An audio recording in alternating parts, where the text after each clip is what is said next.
Hello friends, welcome to my YouTube channel target with Moosi. और जैसे कि आपकी पैट की परीक्षा प्रस्तावित है और ये परीक्षा आपकी 100 मार्क्स की परीक्षा होगी, जिसमें आपका 25 मार्क्स का जीके जीएस का पोर्शन आएगा।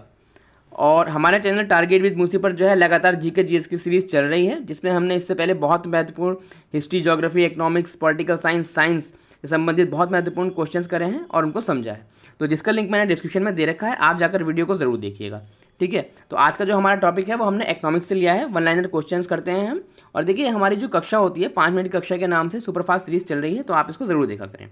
ठीक है, तो ग्रेशम का नियम संबंधित है। तो ग्रेशम का जो नियम है वो मुद्रा के प्रचलन से संबंधित है। और ग्रेशम ने यह नियम दिया था कि जब नई मुद्रा मार्केट में आती है तो पुरानी मुद्रा जो है का जो प्रचलन है वो कम हो जाता है। ठीक है, बहुत महत्वपूर्ण नियम है ये। कानूनी मुद्रा को क्या कहा जाता है? तो कानूनी मुद्रा को जो है फ्लैट मनी बोलते हैं। प्लास्टिक मनी किसे कहा जाता है? तो प्लास्टिक मनी जो है क्रेडिट कार्ड को कहा जाता है। मुद्रा आपूर्ति की सर्वाधिक तरल माप क्या होती है? तो तरल माप जो है हम इसको एम से डोनेट करते हैं। गिल्ड एज्ड बाजार संबंध रखता है, तो सोना चांदी के बाजार से जो है गिल्ड एज्ड बाजार संबंध रखता है। भारत ने विदेशी मुद्रा का सर्वाधिक व्यय, तो भारत का जो विदेशी मुद्रा का सर्वाधिक व्यय है वो पेट्रोलियम उत्पादनों के आयात पर होता है।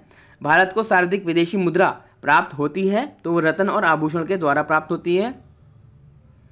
भारत सर्वाधिक आयात किस चीज़ का करता है? तो तेल एवं पेट्रोलियम का जो है वो सबसे ज़्यादा आयात भारत करता है।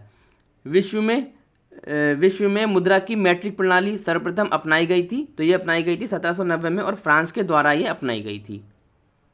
भारत में मुद्रा की मैट्रिक प्रणाली को अपनाया गया था, तो ये 1 अप्रैल 1957 को अपनाया गया था। और ये क्वेश्चन जो है बैंकिंग के किसी एग्जाम में आया हुआ है। मुद्रा अवमूल्यन का उद्देश्य क्या होता है? तो मुद्रा अवमूल्यन का उद्देश्य होता है निर्यात को बढ़ावा और आयात को कम करना। इसमें जो करेंसी होती है उसके वैल्यू को घटा दिया जाता है।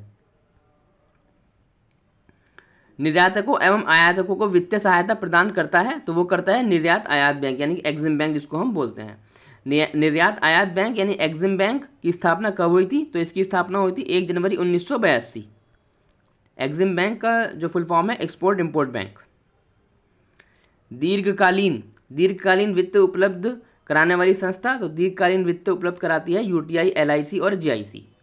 भारत में सामान्य बीमा व्यवसाय का राष्ट्रीयकरण कब हुआ? तो सामान्य बीमा व्यवसाय का राष्ट्रीयकरण जो है 1971 में हुआ था। भारतीय जीवन बीमा एलआईसी की स्थापना, तो इसकी स्थापना जो है 1 सितंबर 1956 में हुई थी। और सबसे बड़ी म्यूचुअल ट्रस्ट संस्थान कौन सी है? तो यूटीआई यानी कि यूनियन ट्रस्ट ऑफ इंडिया। देखिए, भारतीय यूनियन ट्रस्ट यानी यूटीआई की स्थापना कब हुई थी? तो इसकी स्थापना 1 जुलाई 1964 को हुई थी। और इसका हेडक्वार्टर यानी मुख्यालय कहाँ पर है? तो इसका मुख्यालय जो है मुंबई में है यूटीआई का। राष्ट्रीय कृषि एवं ग्रामीण विकास बैंक जिसको हम नाबार्ड बोलते हैं, तो नाबार्ड की स्थापना कब हुई थी? तो नाबार्ड की स्थापना 12 जुलाई 1982 को हुई थी। और शिवरमन रिपोर्ट या शिवरमन कमेटी की सिफारिश पर इसकी जो है स्थापना करी गई थी। ठीक है, तो देखिए हमने 5 मिनट में हम 5 मिनट की कक्षा होती है हमारी और बहुत महत्वपूर्ण जो हमारे टॉपिक लेते हैं तो 5 मिनट में हम उसको क्लियर कर लेते हैं। ठीक है, तो जो हमारे चैनल पर हैं और भी वीडियो पड़ी हुई हैं, आप जिसका लिंक मैंने डिस्क्रिप्शन में दे रखा है, आप जाकर वीडियो को ज़रूर देखा करें। ठीक है, और आपको वीडियो अच्छी लगी हो तो लाइक करिएगा, शेयर करिएगा और अगर आप चैनल पर नए हैं तो उसको बिल्कुल सब्सक्राइब करिएगा। ठीक है, थैंक यू वेरी मच।